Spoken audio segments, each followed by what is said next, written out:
কথায় আছে না, কিছু পেতে হলে কিছু দিতে হয়। সেটা সময় হোক বা ভালোবাসার ক্ষেত্রে হোক, অবশ্যই আপনার তার পিছনেই সময় ব্যয় করতে হবে, তাই না? হ্যালো এভরিওয়ান, আসসালামু আলাইকুম। সবাই কেমন আছো? আলহামদুলিল্লাহ, আমি বেশ ভালো আছি। আমি সাথী বলছি শরীয়তপুর থেকে। তোমাদের সামনে নতুন আর একটি ভিডিও নিয়ে চলে আসলাম। আর এই দেখো, এই ফুলগুলো আমার চাচাতো ভাইয়ের। তো এই ফুলগুলো না সামন থেকে দেখতে বেশ ভালো লাগে। আসলে ফুল আর ছোট বাচ্চা, এটা হচ্ছে মানসিক শান্তি। যারা এদের দুইটা পছন্দ না করে তারা মানুষের কাতারে পড়ে না।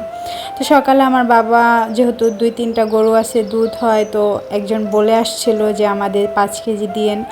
তো তার আর কি সকালে বোধহয় মনে ছিল না, তাই আমি আর কি বললাম যে মা আমাকে দাও, আমি দিয়ে আসি। তো আমার সাথে আমার মাও আসছে।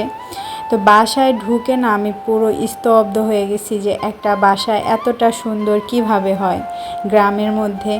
আসলে আমার বাড়ির পাশেই, কিন্তু আমি কখনোই যাইনি। তো বাসার মধ্যে অনেক মানুষ ছিল, তাই আর আমি বেশি আপনাদের বাসাটা ঘুরে দেখাতে পারলাম না, কিন্তু একটু শ্যুট করলাম। আমার অনেক বেশি ভালো লাগছে, তো বেশি আর আপনাদের সাথে শেয়ার করতে পারলাম না। আর এই ফুলগুলো, ছোট ছোট এই ফুলগুলো কিন্তু অনেক ঘ্রাণ হয়। গোলাপ ফুলে তত একটা ঘ্রাণ নেই, তাও 2-1টা ফুলে না প্রচুর ঘ্রাণ থাকে। তো এই ফুল দেখবো আর আমি ধরবো না, তা তো হয় না। ফুল তো আমার ভীষণ পছন্দ। আর এই 2টা কাঁঠাল গাছে এত কাঁঠাল ধরেছে, মাশাল্লাহ। আর এদিকে দেখেন তাদের উঠানটা কিন্তু অনেকটাই বড়। তো তার পাশে এই যে তাদের পারিবারিক পুষ্টি বাগান প্রদর্শনী, মানে একটা বোর্ড লাগিয়েছে। এটা বোধহয় সরকার থেকে দিয়েছে কিনা আমি জানি না। তো এখানে অনেক ধরনের জিনিস ছিল। তো আপনাদের আমি সামনে সবগুলো আর কি দেখাতে পারিনি। অনেক ধরনের জিনিস ছিল। এরকম ছোট ছোট গাছে কি সুন্দর আম হয়েছিল অনেক দূরে। তো আমি জাল ওভারটেক করে যেতে পারিনি, তাই আপনাদের সামনে দেখাতে পারিনি। আর এইখানে একটা নাগামরিচ ছিল গাছ, তো অনেক মরিচ ধরেছিল। এটা কিন্তু আমি যেখান থেকে শ্যুট করেছি অনেকটাই দূরে, তো একটু জুম করে নিয়েছিলাম। তো বাসায় চলে আসলাম। বাসায় এসে দেখি যে আমাদের গাছের নারকেল পাড়তেছে। তো যাই হোক, যেটা বলতে নিলাম, যেই বাসায় গিয়েছি এই বাসার আন্টিটা প্রবাস থেকে, মানে এই ঘর দুয়ার তার সন্তানদের জন্য করেছে। আসলে সেই আন্টির মুখ থেকে শুনতে পেলাম যে সে কিন্তু এইভাবেই তার এই বাড়িটা করেনি, তার পিছনে অনেকটা সময় দিয়েছে, অনেক পরিশ্রম দিয়েছে। একটা মেয়ে, যদি যেই মেয়েটা প্রবাসে থাকে সেই মেয়েটাই বুঝবে আরেকটা প্রবাসী মেয়ের কষ্ট। কেন নয়, প্রবাস জীবনটাই কষ্ট, সেটা ছেলের ক্ষেত্রে হোক বা মেয়ের ক্ষেত্রে। আমি মনে হয় বেশি বলছি কি না আমি জানি না, আমার মনে হচ্ছে যে একটা মেয়ের সব থেকে বেশি কঠিন সময় হয় প্রবাসে। কারণ ছেলেরা যেখানে সেখানে গিয়েই শ্যুট করতে পারে বা সে মিলে যেতে পারে, কিন্তু একটা মেয়ে চাইলেই সব জায়গায় যেতে পারে না, সব জায়গায় মিশতে পারে না।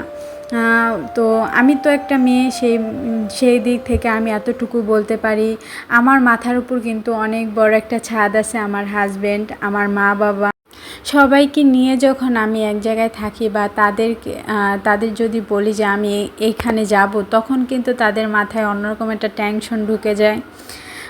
তো সেই হিসেব করতে গেলে সেই প্রবাসী বোনদেরকে আমি স্যালুট জানাতে চাই। আপনারা সত্যি জীবনের সাথে যুদ্ধ করে এই জীবনটা মানুষ, মানে বাবা মাকে হেল্প করার জন্য হোক বা ফ্যামিলিকে সাপোর্ট করার জন্য আপনারা এই যুদ্ধ করে যাচ্ছেন। সত্যি আপনাদের স্যালুট আমার তরফ থেকে। কারণ ওই আন্টিটার কথা শুনে আমার অনেক বেশি খারাপ লাগছিল। আমি হয়তো বা এদিনকে বলে নাই, কিন্তু আরেক দিন বলেছিল যে সে কিন্তু অনেক কষ্ট করেছিল। এই দেখেন, স্বামী ছেলে মেয়ে সবাই দেশে ছিল, কিন্তু সে একজন পুরুষের মতন দেশের বাইরে গিয়ে সে পুরো সংসারটা চালিয়েছে। তার একটা মাথার উপর ছাদ করেছে, মাটির পায়ের নিচে তার একটু দাঁড়ানোর মতন জায়গা করেছে। এর থেকে আর বড় কি হতে পারে? আর এইদিকে দেখেন আমি আলু উঠাচ্ছি। আমার কাকি আলু পোড়া দিয়েছিল, আর পুরো বাড়িতে ঘেরানে মো মো করছিল। এটা কিন্তু মিঠা আলু। তো আমি ভাবলাম যে কে বাসায় আলু পোড়া দিয়েছে। পরে কাকি বলতেছে যে তুই খাবি, খাইলে নিয়ে আসগা যায়। পরে দেখি যে সেও উঠাইছে, কিন্তু একটা কোনোভাবে হয়তো বা রয়ে গিয়েছিল, তাই উঠিয়ে আইন না তারপর আমি খাওয়া ধরলাম। যাই হোক, আমি অনেক প্রচুর গরমের মধ্যে বইসা আমি ভয়েস দিতেছি, আমার কথাই এলোমেলো হয়ে যাইতেছে। সবাই ক্ষমা সুন্দর দৃষ্টিতে দেখবেন, আর পুরো ভিডিওটা দেখা শুরু করার আগে একটা লাইক দিয়ে দিবেন প্লিজ। আর এদিকে দেখেন আমার বাবা সন্ধ্যার দিকে পুরি এনেছিল, আর আমার ছেলের সামনে আমি এগুলো বাড়ছিলাম। তো ও কি করবে, ও দিশা পাচ্ছিল না, ধরবে কি ধরবে না, ও কোন হাত দিয়ে ধরবে। আমি বলছি যে ডান হাত দিয়ে ধরো, তো কতক্ষণ ডান হাত দিয়ে ধরে, কতক্ষণ বাম হাত দিয়ে ধরে, এখনও তো বোঝে না, অনেক ছোট মানুষ যেহেতু। তো আমি ভাবলাম নাও একটা খাও। ও যে অনেক আপুরাই আমাকে বলে যে তোমার বাবুকে এরকম খালি শরীরে রাখো কেন। আসলে ওকে কোনো প্রকার কাপড় চোপড় পরানো যায় না, কেন জানি না। আমার ছেলেটাকে কোনো রকম কাপড় চোপড় পরালে ওর শরীরে র্যাশ উঠে যায়। এটা আমি কিভাবে সমাধান করব আমি সত্যি জানি না। আমি কিন্তু ওকে অনেক দৌড়াদৌড়ি করছি, ডাক্তারের কাছে নিতেছি আনতেছি।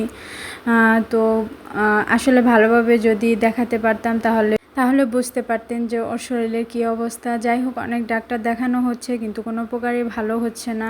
জানি না এর নিস্তার কবে হবে। সবাই দোয়া করবেন ওর জন্য। আজকে আর কথাই বাড়াবো না, সবাই ভালো থাকবেন, সুস্থ থাকবেন। আজকে এ পর্যন্তই। আল্লাহ হাফেজ, আসসালামু আলাইকুম।